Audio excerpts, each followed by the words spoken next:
You have something special. You have greatness within you. I want to ask you a question. What is it that will move you to stop playing small? What is it that will motivate and inspire you to live a bigger life, to raise the bar on yourself, to challenge yourself, to live your greatest dream?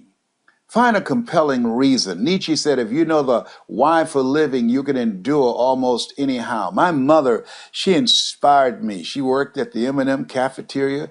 She cleaned homes on Miami Beach. She was willing to do whatever was necessary to take care of the 7 children that she adopted. And I was one of those 7 children. And I admired her relentlessness. I admired her drive and dedication.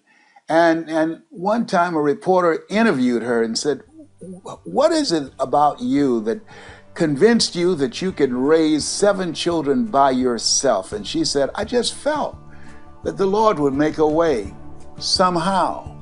And I believe that when you know and have this feeling inside that you're not alone, regardless of where you are, you might not have 2 pennies to rub together. Regardless if you don't have a job, you might be sleeping on somebody's couch, you might be going through a divorce or facing some type of illness. Regardless of all of those things, I want you to know that He'll never leave you nor forsake you. I want you to know greater is He that is in you than he that's in the world. I want you to know that you have something special.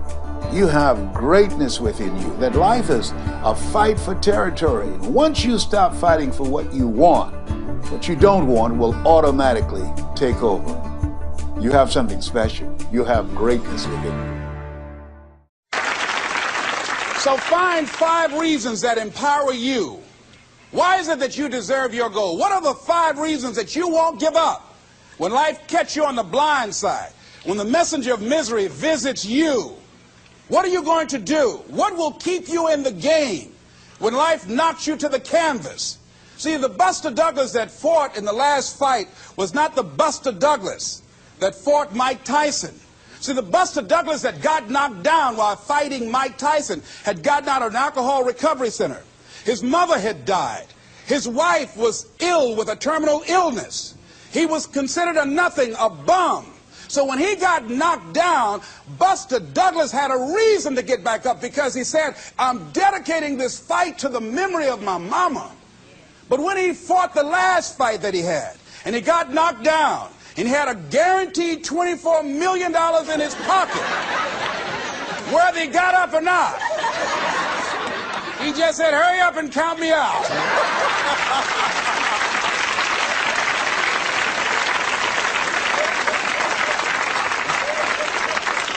Blame me. Why get hurt? I said, no, why'd you leave so soon? Somebody's about to get hurt. Me.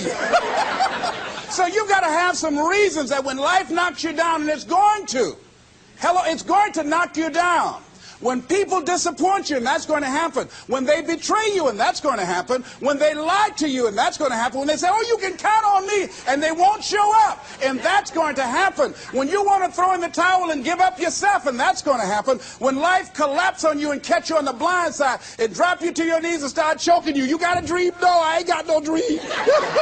And that's going to happen. What reason can you remember that you can call on, that you can reach on, that can make you get back up? Find that reason.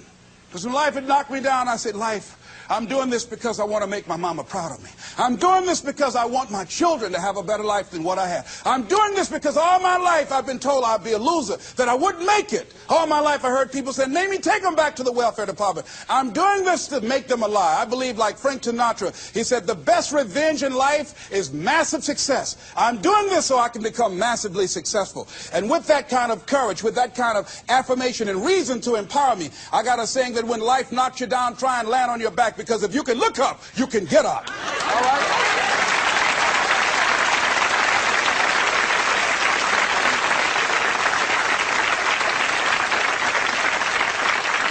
So when you run out of money, when things don't work out for you, when things happen that you could not anticipate, what are the reasons that you can think of that can keep you strong, that can keep you in the game, that will be your rod and staff to comfort you, that can be your bridge over troubled waters. Those reasons are very important. Nietzsche said, if you know the why for living, you can endure almost anyhow.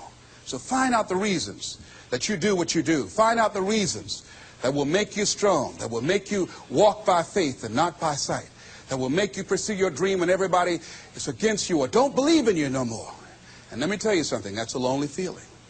It's a lonely feeling, particularly people that you're doing it for, or people that stand to benefit the most, or people who should be the #1 members in the encouragement club, but they end up saying, you can't do it, and they become members of the discouragement club. Oh, it hurts very badly. I know what that's like. Have people that you love close to you that look at you with that look and say, why don't you try something else? Why don't you give up? I said, but this is my life. I have got to do this. Les, you had a good job at Sears. That man like you. Mama, I can't go back to Sears. I can't do, I got to be my own boss. I can't do that. I mean, you know, it's, ladies and gentlemen, you know, when you work on a job that's dead end, you can see the ceiling already. It's like going in the middle of a movie. And after you've seen the movie, sitting back through that over again, there's something missing. You know the hero's not going to die. You know what the outcome is already.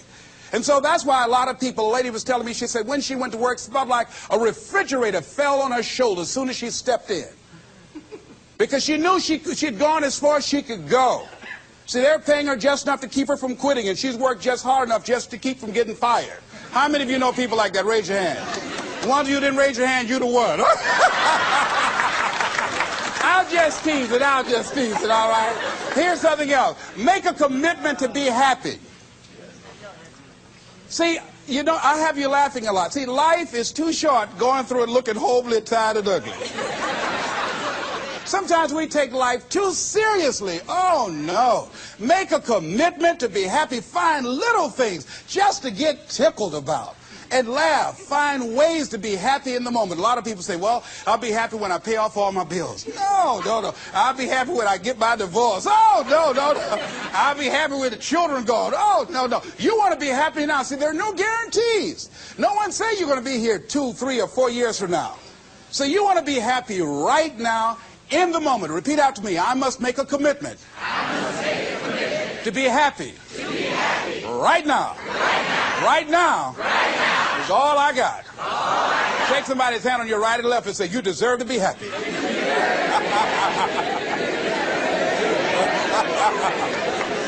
Make a commitment to be happy. Because life now has new meaning for you. Just enjoying the sunset.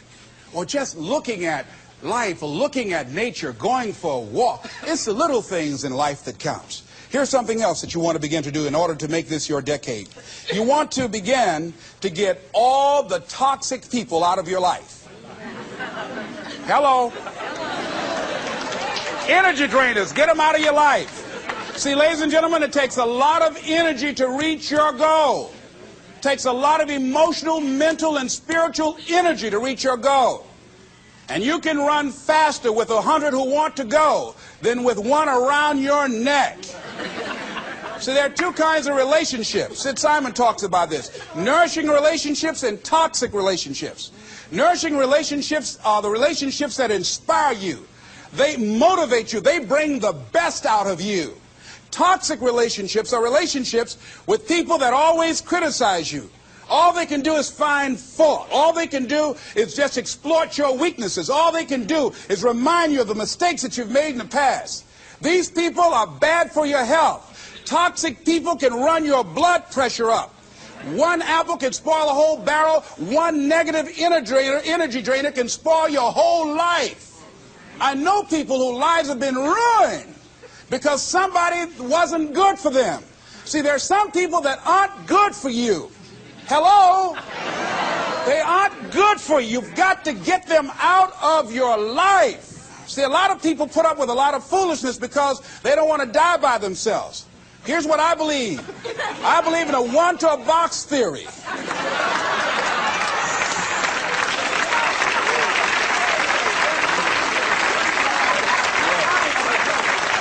Ask this question of yourself. Make a list of who you communicate with most and ask yourself the question, What kind of person am I becoming because of this relationship?